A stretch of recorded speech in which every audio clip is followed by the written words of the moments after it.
जय श्री कृष्णा।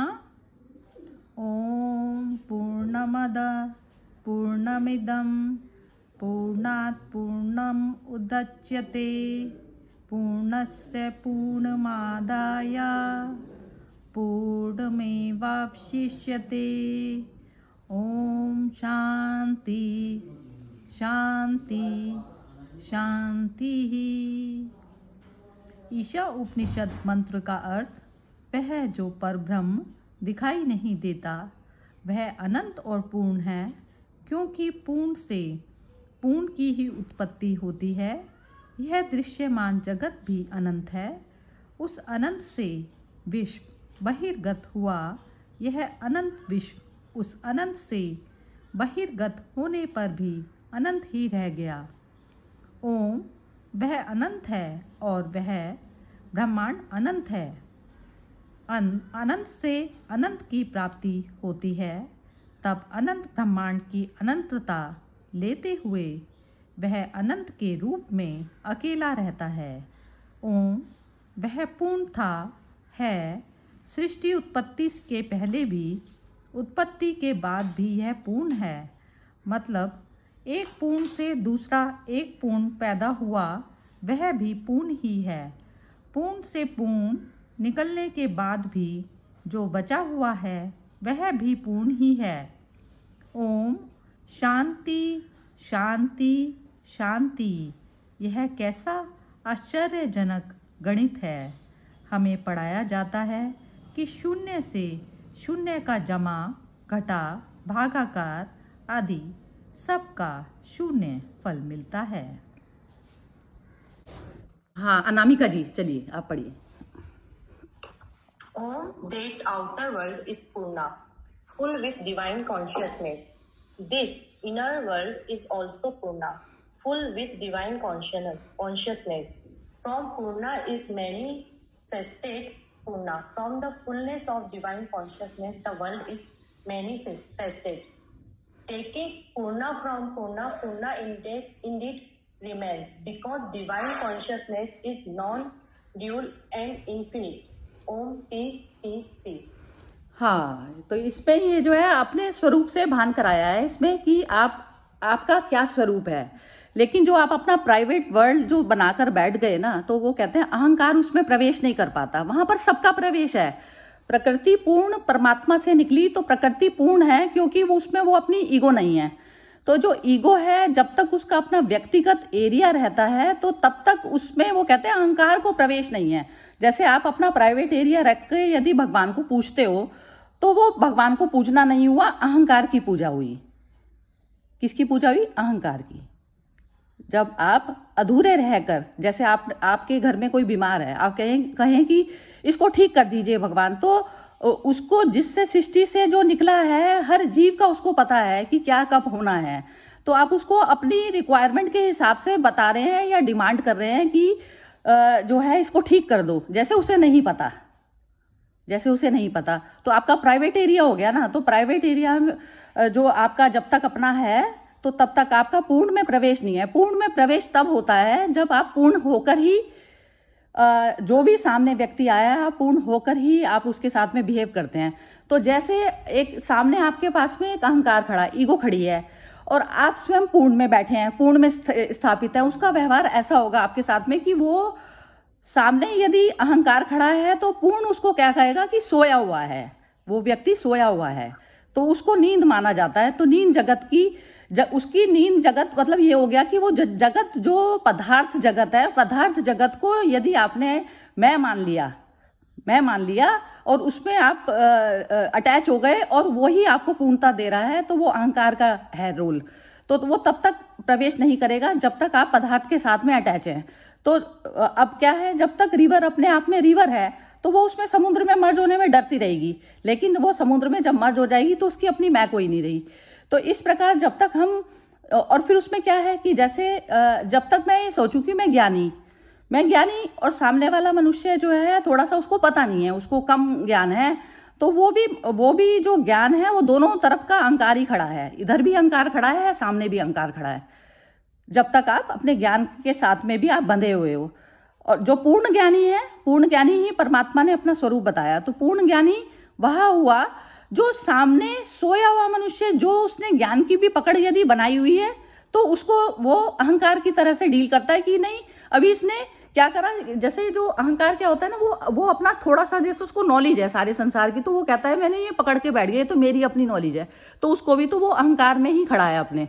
तो वो जब तक वो वाला है तो हम किसी को समझा भी नहीं सकते। तो वो चीज जो जब तक है तो वो सोए हुए मनुष्य में, तो सोए हुए मनुष्यों पे बुद्ध लोग करुणा करते हैं, वो अपना दिखाते नहीं।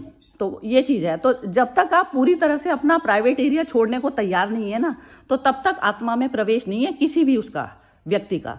तो आत्मा क्या है, प्राप्त की जाती है। आत्मा स्वयं से उपलब्ध नहीं होती, हर कर्म हमारा आत्मा में प्रवेश करने के लिए होता है। यदि हमने उसको जागृति में नहीं किया तो वो उस समय अहंकार खड़ा रहेगा, तो वो बाहर ही रहेगा। आत्मा में प्रवेश उस व्यक्ति का है जब आपका पर्सनल कुछ भी नहीं बचता। तो जो बुद्ध पुरुष है वो डील करता है इनर डिसिप्लिन से। इनर डिसिप्लिन होता है वो अहंकार वाला डिसिप्लिन नहीं, आत्मा वाला। वो पहले अपने आप में देखता है कि ये मैं सुप्रीम मैं से मर्ज होकर मैं कोई कार्य कर रहा हूं, या फिर मैं अपना प्राइवेट एरिया करके कर रहा हूं, कोई चीज काम कर रहा हूं। तो हर सांस जब तक आपकी इनर डिसिप्लिन से नहीं होकर आती, तो बाहरी डिसिप्लिन सारे धोखे और दिखावटी और बकवास हैं सब, जब तक आप आत्मा में प्रतिष्ठित होकर कोई भी कार्य नहीं करते। ये मतलब है इसका श्लोक का। तो और बाकी एक बार सुरेश जी से पूछते हैं। सुरेश जी आज प्रेजेंट है इसमें। हाँ जी सुरेश जी, आप बताइए जरा। नहीं, अभी मैं सुन रहा हूँ। आज मैं कुछ भी कहने की स्थिति में नहीं हूँ। अच्छा ठीक तो है, अब और लोगों को ठीक है। तो फिर हम लोग गीता शुरू करते हैं। ठीक है, तो गीता का सेकंड श्लोक से शुरू करते हैं। फर्स्ट श्लोक हो गया था, उसमें यही था कि धृतराष्ट्र, वो जो कुरुक्षेत्र और धर्म भूमि बताया, तो ये सबसे पहले यही फॉल्स हो गया कि यदि कुरुक्षेत्र धर्म भूमि में यदि कुरुक्षेत्र हो रहा है तो धर्म भूमि कहाँ से हो गई। वो सबसे पहले आप ये नोट कीजिए कि इसमें धर्म भूमि कहाँ से हो गई, यदि उस पर कुरुक्षेत्र के लिए इकट्ठे हो रहे हैं। तो यही हमारे जीवन का हाल है। हाँ जी चलिए, कौन पढ़ेगा? हाँ जी शिल्पा जी आप ही पढ़िए। हाँ जी, I have come if you want me to read. अच्छा ठीक है, तो आप पढ़िए, संस्कृत पढ़िए आप। ठीक है, सेकंड संजय उवाच हाँ। दृष्ट्वा तु पाण्डवानीकं व्यूढं दुर्योधनस्तदा उपसंगम्य राजा वचनमब्रवीत्। हाँ जी, हिंदी कौन पढ़ेगा अभी इसमें? हिंदी विनोद जी आप अवेलेबल हैं? विनोद जी हाँ जी हाँ जी हाँ जी पढ़िए आप। सेकंड ना? हाँ जी सेकंड की थर्ड कौन? नहीं सेकंड। संजय बोले, उस समय राजा दुर्योधन ने व्यूह रचना युक्त पांडवों की सेना को देखकर और द्रोणाचार्य के पास जाकर यह वचन कहा। हाँ जी, इंग्लिश पढ़ेंगी शिल्पा जी, आपके पास है अवेलेबल? हाँ जी है। हाँ जी पढ़िए। Sanjay said, on observing the Pandava army standing in military formation, King Duryodhan approached his teacher Dronacharya and said the following words. हाँ, तो अब इस पे संजय उसको बता रहे हैं, संजय धृतराष्ट्र को बता रहे हैं कि राजा दुर्योधन जो अभी हस्तिनापुर के जो धृतराष्ट्र जो राजा थे उनके पुत्र, वह कह रहे हैं कि जो व्यूह रचना में पांडवों की सेना को देखकर द्रोणाचार्य के पास में जाकर उन्होंने ये वचन कहा। तो आप देखिए कि ये कलयुग की, जैसे कहते हैं ना, कलयुग युग से नहीं होता, कलयुग होता है हमारे मन से। तो आप देखिए कि द्रोणाचार्य के पास में जाकर वो जो बोल रहे हैं, तो द्रोणाचार्य अपने कौरव की सेना में कैसे, जैसे आप लोगों ने 4-5 बार गीता पढ़ी हुई है, तो उसके हिसाब से आपको पता ही है कि एक जैसे बैकग्राउंड होता है, तो बैकग्राउंड से आप अननोन नहीं है। तो उसमें क्या है कि जैसे वो था जो कौरव पक्ष के थे, तो कौरव पक्ष ही तो नहीं दे रहे थे ना उनका राज्य, तो इस कारण वही तो उसमें थे, वही तो गिल्टी पार्ट पे थे। लेकिन अब द्रोणाचार्य कौन थे? जो उनके गुरु थे, जिन्होंने पांडवों को भी शिक्षा दी और वो भी। तो गुरु ही जब भ्रष्ट हो जाएगा, गुरु को ही नहीं पता कि कहाँ पर मेरे को पार्टिसिपेट करना चाहिए, तो गुरु ही जब सत्य में नहीं बैठा, तो ये होता, यहाँ से शुरू होती है महाभारत हर उसकी। अब गुरु को ज्ञान ऐसा थोड़ी ना है कि उसको ज्ञान नहीं था, लेकिन वो उसकी सेना में, कौरव की सेना में क्या कर रहा है बैठा हुआ? कौरव क्या चीज हुई कि जहां पर हमारा मन संसारिक चीजों पर अटैच हो गया, वो चीज हुई ना कौरव पक्ष, मतलब हो गया कि जो हमारा मन संसारिक चीजों पर अटैच होकर जो बिहेवियर करता है, तो उस प्रकार से इसमें बता रहे हैं कि उसके पास में जाकर ये वचन कहा। हाँ जी, सेकंड श्लोक पढ़िए।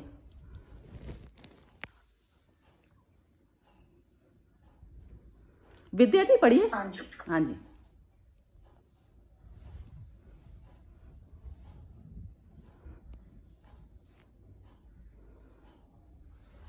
कहाँ गई विद्या जी?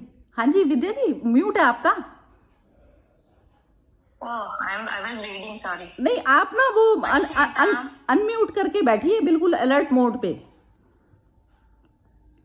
Sorry. पश्येतां पाण्डुपुत्राणाम् आचार्य महतीं चमूं न्यूठां द्रुपदपुत्रेण तव शिष्येण धीमता। हाँ जी विनोद जी। नहीं विनोद जी आप रहने दीजिए, आप रहने दीजिए, इसको कोई और किसी को पढ़वाते हैं इससे।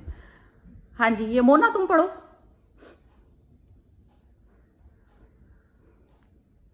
नहीं जी, कोई और पढ़े। चलो ठीक है, आप पढ़िए विनोद जी, आप ही पढ़िए। मैं पढ़ देता हूँ। अरे आप पढ़िए, सिंह साहब आप पढ़िए। नहीं नहीं आप पढ़िए सिंह साहब। क्या पढ़ना है? हिंदी में पढ़ना है? हाँ हिंदी पढ़नी है, हिंदी ये थर्ड श्लोक की। थर्ड श्लोक में लिखा है, हे आचार्य, आपके बुद्धिमान शिष्य द्रुपद पुत्र धृष्टद्युम्न द्वारा व्याकार खड़ी की हुई पांडु पुत्रों की इस बड़ी भारी सेना को देखिए। हाँ जी, शिल्पा जी इंग्लिश पढ़िए। हाँ जी सरदार। Duryodhan said, respected teacher, behold the mighty army of the sons of Pandu, so expertly arrayed for battle by your own gifted disciple, the son of Drupad. हाँ, तो इस पे वैसे इंट्रोडक्शन ही दिया हुआ है, तो वो कह रहे हैं इसको द्रोणाचार्य जो उनके आचार्य थे, जिन्होंने उनको एजुकेट किया था और सारी शस्त्रों की जो विद्या थी वो सिखाई थी दोनों तरफ के पक्षों को। अब उसमें वो बोल रहे हैं कि बुद्धिमान शिष्य द्रुपद पुत्र जो थे वो उसके थे, ये राजा इसके थे, ये क्या कहते हैं इसका, पंचाल के राजा थे। पंचाल के राजा थे द्रुपद, और इनकी द्रोणाचार्य के साथ में दोस्ती थी। ये लोग इकट्ठे एक ही आश्रम में, भारद्वाज मुनि के आश्रम में पढ़े लिखे थे। और धृष्टद्युम्न द्रुपद पुत्र थे जो उसके द्रौपदी के भाई। तो वो व्यूह का रचना जो की गई थी, तो वो उसमें जो है मेन हेड कहते हैं ना उसको, तो वो थे। और पांडु पुत्रों की इस बड़ी भारी सेना को देखिए। अब ये देखिए कि इसकी इनसिक्योरिटी जो उसकी थी, क्या कहते हैं, जब मनुष्य जब कोई गलत कार्य करता है तो उसका मन में कितनी वीकनेस उसके अंदर पैदा हो जाती है। वो कह रहे हैं पांडु पुत्रों की इतनी बड़ी भारी सेना को देखिए। तो अब इसमें इसकी आप देखिए कि इसकी मन स्थिति के बारे में पता चल रहा है दुर्योधन की, क्योंकि वो भारी सेना तो थी नहीं। उनके अकॉर्डिंग जो सामने कौरवों की सेना जो बैठी थी, तो उसके अकॉर्डिंग तो जो पांडव की सेना थी वो तो बहुत कम थी। तो इस प्रकार से उसकी वीकनेस को झलका रहा है। चलिए अब इसको यहीं पर ही एंड करते हैं। अब बताइए जरा आप क्या समझे इसमें, आप अपने आप बताइए कि ये जो शुरुआत हुई है और ये जो सब जो चला और ये बताने का जो था, क्योंकि आप लोगों को पूरा पुरानी नॉलेज है गीता की, तो उसके बेस के आधार पर आप अपने अपनी सभी कमेंट देंगे, उसमें कोई भी छोड़ेगा नहीं कमेंट। हाँ जी, विनोद जी से शुरू करते हैं। विनोद जी आप बताइए। हाँ जी, इसमें मतलब ये संजय जो है उनको बता रहे हैं कि किस तरह से दुर्योधन जो है वो पूरा इंस्पेक्ट कर रहे हैं और अपने मन विचार से द्रोणाचार्य जी को पूछ रहे हैं कि ये इतनी बड़ी सेना है, तो उनके पास उससे डबल सेना है, फिर भी वो थोड़े घबराए हुए हैं, क्योंकि उनको पता है कि वो गलत कर रहे हैं। क्योंकि जो सच्चाई वाली सेना रहती है वो उनका मनोबल ज्यादा स्ट्रांग रहता है, और जो झूठ की तरफ रहते हैं उनका मनोबल कमजोर रहता है।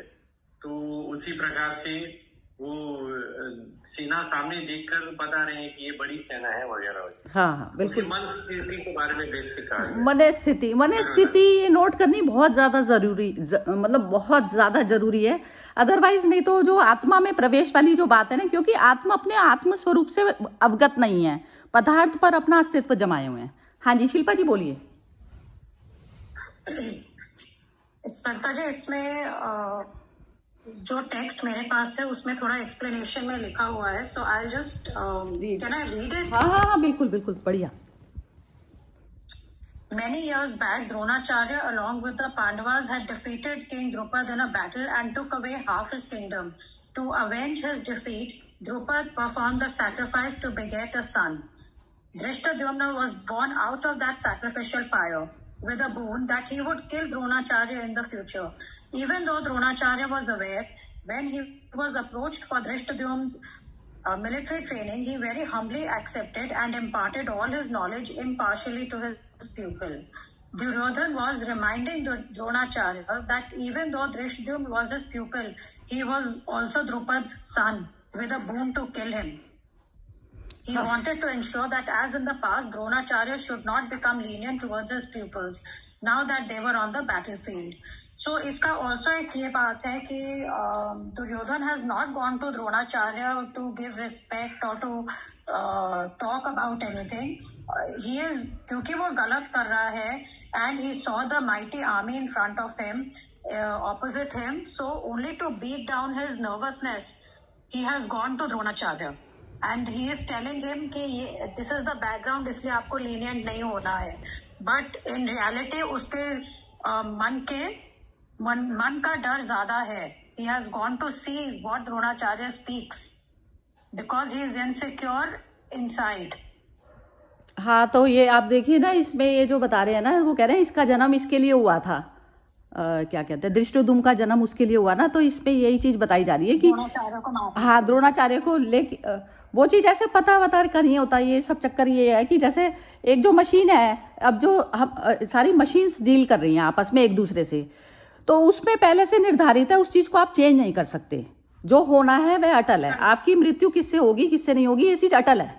हर किसी को मालूम है ये वाली चीज कि किसी की बीमारी से होनी है, किसी की किससे होनी है, तो ये सब चीजें अटल है। अब उसमें जो उसका ये बता रहे हैं ना कि ये द्रोणाचार्य पर जो गया वो गया तो उसको रिस्पेक्ट दे के नहीं बात कर रहा, वो अपना बता रहा है, ऑर्डरली फॉर्म में बात कर रहा है गुरु से। लेकिन गुरु भी तो इस लायक नहीं था ना। तो गुरु के अंदर यदि ये वाली चीज, वो अहम नहीं होता, गुरु के अंदर भी यदि आत्मबल होता तो वो उसके अंदर सामने खड़े होने की भी पावर नहीं होती।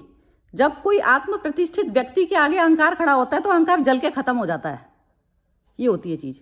तो अब उसमें क्या था, गुरु ही जब भ्रष्ट है तो फिर ये कार्यक्रम जो चला ना, तो वो क्या है, हम सामने वाले को भी पावर इस तरीके से देते हैं ना, सामने वाले को जब भी हम देते हैं तो वो रिस्पेक्ट अपने अंदर से निकलती है, उसमें ये नहीं होता। तो दुर्योधन की क्या थी, दुर्योधन ने जैसे सबको खरीदा हुआ है, तो उसकी ये अप्रोच है लाइफ के प्रति। इस कारण वो उसके मुंह से जो शब्द भी निकलेंगे ना, तो उसमें वो इज्जत देके नहीं निकलेंगे, उसमें एक रूडनेस निकलेगी।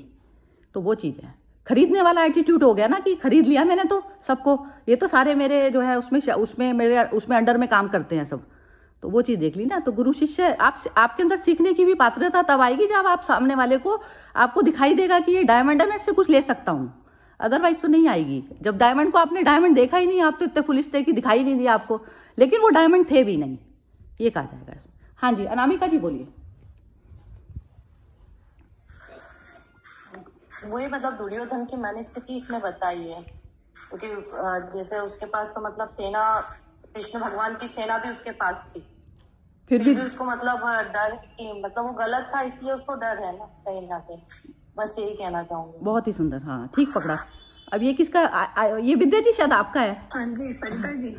हाँ जी, अरे वो हो आप क्या कहते हैं, हाँ बोलिए, आप बोलो। दुर्योधन गलत था ना, दुर्योधन गलत कर रहा था, तभी तो उसके अंदर भय था ना कि सामने कितनी सेना है, जबकि उसके पास तो बहुत ज्यादा थी।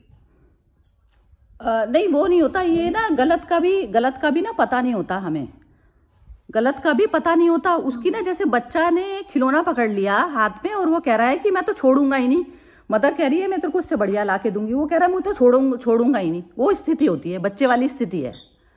तो यदि उसको पता हो कि मेरे को ये मिल ही जाएगी दूसरी चीज, तो उसको दूसरी जब तक चीज हाथ में बड़ी पकड़ाई नहीं जाएगी तो तब तक वो छोड़ेगा नहीं। ये स्थिति होती है। ऐसे बाल स्वरूप है, वो बाल स्वरूप में जबरदस्ती जिद जो कर रहा है ना, वो कह रहे हैं तो सारा जैसे खिलौना उसको, पांडवों का खिलौना भी उसको मिल गया पीछे, जब पांडु जो थे वो वहां चले गए थे, वन चले गए थे, तो उसको पीछे खिलौना मिल गया, वो उससे खेलने लग गया। अब उसको कब पता चला कि उस खिलौने ने उसके मन पे कब्जा कर लिया। ये स्थिति है दुर्योधन की इस समय। यदि उसको हल्का सा भी भान होता है ना, तो आदमी फिर वो वहां पर उसको छोड़ने की कोशिश करता है। अभी उसको दूसरी चीज मिली नहीं, ये वाली परेशानी है। ये भी मन स्थिति में, नहीं तो हमें दया नहीं आएगी। जो कृष्ण ने उसको जो मरवाया है वो दया के कारण मरवाया है। करुणा कहते हैं, हरि ने करुणा की, यदि उसका शरीर भी खत्म करवाया है तो क्योंकि तेरी चादर इतनी गंदी होगी, तेरे को दूसरी देनी जरूरी है। ये मतलब है इसका। चलिए ठीक है, एक और और तो नहीं बोलना आपको कुछ? नहीं। हाँ चलिए, अब कौन बोलेगा? ये बोलेंगी विद्या जी। किसका नंबर है मेरे को पता नहीं चल रहा है। आईफोन किसका है ये? हाँ मेरा ही होगा, पता नहीं। हाँ जी बोलिए। सो आई मीन वो कौरव लोग अभी भी सब है, फिर भी कौरव ज्यादातर मोहमाया में ही फंसे थे। तो इसलिए वो जितना उसको अर्थ के ऊपर प्यार था, उसकी वजह से वो कुछ भी अधर्म करने को तैयार थे। And they were ready to do anything unethical to win the wealth or whatever, power, wealth, whatever. The Mohamaya that they were in made them do all these things, which was adharma in reality. अच्छा, एक चीज और मैं बताती हूँ इसमें। आपने जो एथिकल बोला ना, तो एथिक्स का भी आत्मपथ पर रोल नहीं है कुछ भी। एथिक ये है कि जैसे एथिक का ये रोल है कि जैसे सामने वाला मनुष्य वेल टू डू है, उसके पास वेल्थ है, तो जरूरी नहीं है कि उसका जो हिस्सा बनता है मैं वही दूं। क्योंकि धृतराष्ट्र उस पद पर थे कि वो जैसे अकेले अब उस समय सम्राट है, क्योंकि पांडु की मृत्यु हो गई, तो वो कितना किसको देना है, क्योंकि उसमें कैपेबिलिटी अपनी अर्न करने की बहुत ज्यादा थी पांडवों में, तो वो थोड़ा भी देते उसको तो चल जाता काम। तो एथिकल वो नहीं है कि हाफ ही दिया जाए, लेकिन कुछ दे दो कि वो अर्न कर लेंगे अपना। ये मतलब है। तो एथिक भी आत्मपथ पर नहीं चलती, एथिक भी एक संसारिक मनुष्य की लैंग्वेज है। हाँ जी, चलिए आ गया ना समझ। चल, और किसकी बारी है देख लीजिए आप। कपिल जी बोल रहे हैं। हाँ जी कपिल जी बोलिए।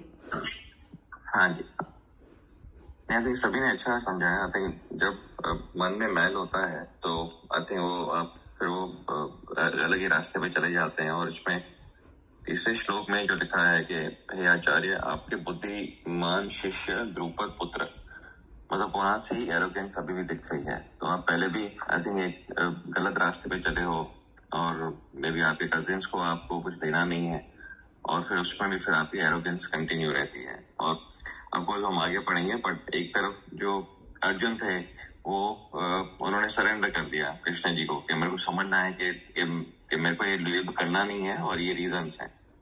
सो दोनों तरफा चीजें अगर देखें तो आई थिंक ये एरोगेंस बिल्कुल क्लियर झलकती है।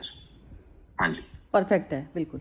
ये चीज यही है कि जैसे वो होता है ना, जो मनुष्य की इच्छा है, इसमें इच्छा शक्ति का रोल हुआ कि मैं आत्मा में प्रवेश करना चाहती हूँ, मेरे को ये दुविधा है। तो मनुष्य जैसे कहते हैं ना, लास्ट मूवमेंट पे भी अपना कर्म को, मैं वार में खड़ी हो गई, मुझे पता चल रहा है कि सामने ही अननेसेसरी वॉर हो रही है, तो मैं भाग जाऊंगी वहां से, नहीं मेरे को पार्टिसिपेट करना, क्योंकि मेरे को लास्ट मूवमेंट पर भी दिख गया कि मेरा ये गलत मैं कर्म करने जा रही हूँ।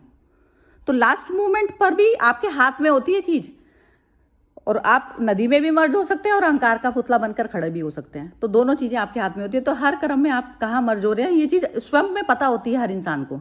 लेकिन कौन कृष्ण का पार्ट लेता है, कृष्ण की तरफ पर जाना चाहता है, और कौन जो है अपनी आइडेंटिटी को बनाए रखना चाहता है, मैटर वो करती है। हाँ जी, अब किसकी बारी है? ये सिंह साहब आप बोलिए। हाँ जी। हाँ जी। तो इसमें दुर्योधन का डर दर्शाया गया। वो गलत है कि नहीं है, वो कोई भी आदमी अपने को गलत समझ के काम नहीं करता है। जो उसको सही लगता है वही करता है, उसको सही लगता है। लेकिन फर्क यह है कि वो अहम में जी रहे हैं, तो उनको मतलब अहम में जीने की वजह से वो जो सही काम है वो नहीं कर पाते हैं। जब अहम में जीते हैं तो हम हमेशा डर में रहेंगे, जैसे निर्भव नहीं होंगे या निर्वैर नहीं होंगे, दूसरे को दुश्मन मानेंगे और अपने आप से उनसे डरते भी नहीं। तो ये बहुत जरूरी है कि अहम से, जब तक अहम में बैठे हैं तब तक तो सही काम कर ही नहीं सकते, जानते हुए हैं। मतलब ऐसा नहीं कि नहीं जानते, लेकिन जानते हुए भी सही काम नहीं कर सकते क्योंकि अहम उनको नहीं करने दे रहा। तो वो डरे हुए, इसलिए द्रोणाचार्य को भी बोल रहे हैं कि कुछ देखो, कुछ करो, इतनी बड़ी सेना है उसकी, कैसे होगा ये। तो वो उसको वार्न या अलर्ट करना चाह रहे हैं उनको कि जी कुछ ना कुछ तो करना पड़ेगा अभी, नहीं तो हम, मतलब एक तरह से शुरुआत में ही उनको हार नजर आ रही है इस डर की वजह से। तो वही कहना चाह रहे हैं कि भाई कुछ करने की जरूरत है, ऐसा वो करना बताने की कोशिश कर रहे हैं द्रोणाचार्य।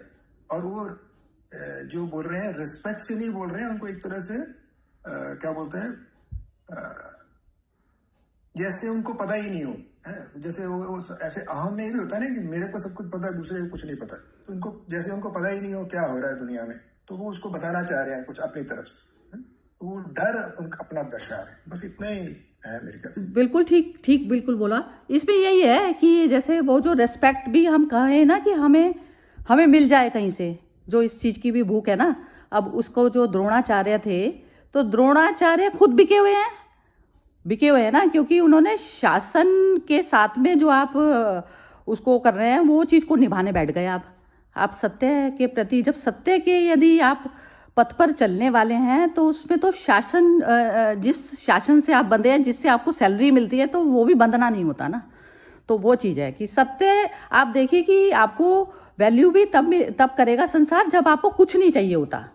नहीं तो क्या है, आपके पास हमें हर कोई ऐरा गहरा आकर और आपकी जो है बेइज्जती, तो आपके क्या होता है, अहम पे चोट लग जाती है। तो वो अहम भाव ये चीज होती है कि आपकी प्राइवेट बाउंड्री है। तो प्राइवेट बाउंड्री में जब तक आप उसमें बैठे हैं, उस प्राइवेट बाउंड्री में, और आप बाउंड्री को तोड़ने का ही साहस नहीं कर पा रहे, तो जो अहम ही तो सुप्रीम मैं में मर्ज होगा। तो सुप्रीम मैं में तो क्या है, जब तक आप एक्सेप्टेंस, जब तक सारे संसार के प्रति आपको आएगी नहीं, तो कैसे होगा। तो जब तक आपको कुछ चाहिए, आपके हाथ में एक बाउल है, बैगिंग बाउल है, तो तब तक आपको जो है आत्मा नहीं प्राप्त होती। तो कहते हैं ना, अपने आप को कहते हैं ना, आपने सब कुछ छोड़ दिया, मैंने अपना सामान भी छोड़ दिया, लोग भी छोड़ दिए, सब कुछ छोड़ दिया, लेकिन मैं को आपने बचाए रखा अपना। तो वो अहम है वो चीज। हाँ जी, अब सुरेश जी आपको बोलना ही पड़ेगा क्योंकि आपने सुन लिया बहुत आज, और आपके शब्दों के बिना तो खत्म नहीं करेंगे इसको, सेशन को। हाँ जी, बोलिए सुरेश जी।